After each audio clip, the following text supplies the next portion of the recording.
Innovation Scoreboard dice que Navarra ha retrocedido en patentes. El informe de, perdóneseme el palabra, monitorización que se ha hecho en Navarra por consultores, además muy relacionados con los planes tecnológicos, dicen lo mismo, y yo me lo creo porque son fuentes fiables. Mire usted, yo no detecto aquí, digamos, una reflexión crítica de los planes anteriores. Yo tuve alguna participación en el primer plan, sé cómo se elaboró y el discurso prácticamente es el mismo. Eso sí, ha concretado algunos objetivos, pero es un discurso monocorde donde no encontramos novedades. Se echa en falta una reflexión crítica porque le he dado dos ejemplos. No se han cumplido los objetivos. Y además, mucho me temo que nuestra brecha tecnológica con áreas a las que deberíamos aproximarnos, pues no se está reduciendo. Insisto, esa diferencia entre la posición por renta y la posición en cuanto a capacidad innovadora. Y en ese sentido me preocupa el futuro. Y la percepción es que el esfuerzo, lejos de incrementarse como debería y como se decía que se iba a hacer, se está reduciendo. Y mucho me temo que se va a reducir más. Este era el motivo de esta interpelación. Ayer decía la prensa que el gasto en I+D de las universidades se ha reducido en un 20% en 4 años. Bueno, le daré credibilidad a la prensa. Y es que las universidades en Navarra representan en torno al 25% del gasto en I+D, grosso modo. Y ahí tenemos el tratamiento presupuestario de la UBNA, que al parecer, además, a la hora de dotar presupuestariamente a la UBNA, parece que solo importa la docencia, y además cada vez menos, ¿no? Se trata de almacenar estudiantes ahí como sea. Pues vamos a ser consecuentes y vamos a financiar a la UBNA adecuadamente cuando resulta que han tenido que eliminar hasta becas de investigación, que es un elemento fundamental tanto para el desarrollo de proyectos de investigación como para la formación, la propia formación de investigadores.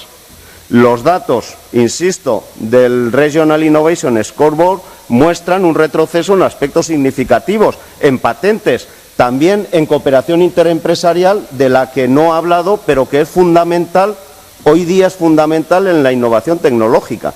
Es mucho más rentable un euro invertido en un proyecto de cooperación que en una sola empresa. La evidencia nos indica eso.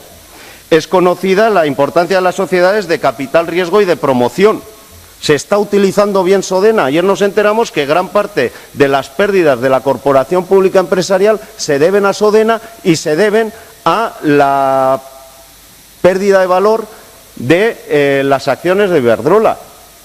Es que se ha maleado la utilización de un instrumento que es fundamental. ¿Qué pasa con CEIN? El fomento de los spin-off es fundamental en cualquier política tecnológica y resulta que con CEIN, que era un instrumento para favorecer esos spin-off o la aparición de iniciativas, estamos haciendo justo lo contrario. Es que vamos contracorriente. Las empresas sacan, en muchos casos, sus áreas de investigación para dotarlas de estructuras más flexibles y nosotros metemos un instrumento para fomentar la innovación y crear empresas, lo metemos en una estructura más grande y no sabemos en qué condiciones.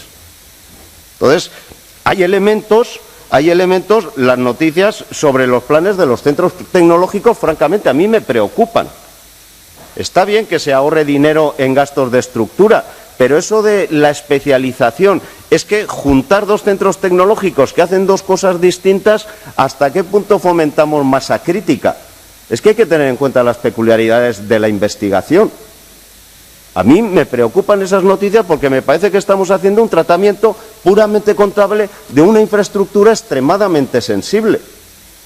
Y no podemos ver un centro tecnológico, analizarlo a partir exclusivamente de un balance. Fíjese usted, por eso me preocupa el futuro y por eso quería saber algo más concreto. Fíjese usted, según datos de alguien tan poco sospechoso como el BBVA y el IBIE, el Instituto Valenciano de Investigaciones Económicas, en 2010 estimaba que los sectores con más peso del conocimiento en su valor añadido bruto eran el primero, educación, el segundo, servicios empresariales, el tercero, telecomunicaciones, el cuarto, sanidad y servicios sociales y el quinto, administración pública. De estos 5, en 4 el Gobierno de Navarra se está aplicando con una aplicación, valga la redundancia, digna de mejor causa, a aplicar recortes con pertinacia. Y en el otro, en los servicios empresariales, ya le he dicho antes, y lo dicen todos los datos europeos, tenemos desventaja. Por eso me preocupa y me gustaría una respuesta más concreta en esto. Y luego hay otra cuestión que son los aspectos sociales. Hay toda un yacimiento de innovación ligado a demandas sociales, a servicios sociales, de la que tampoco se habla ni en anteriores planes tecnológicos ni en este. Y lo que yo le pido es que se incremente el esfuerzo. Y lo que se nos anuncia para el cuarto plan, y termino ya, señor presidente, ya le agradezco su benevolencia, lo que le pido es que se incremente el esfuerzo, porque lo que nos están anunciando es una reducción de ese esfuerzo. Y eso es preocupante. Muchas gracias. Muchas gracias a usted, señor Longas. Señora Goicoechea, 5 minutos.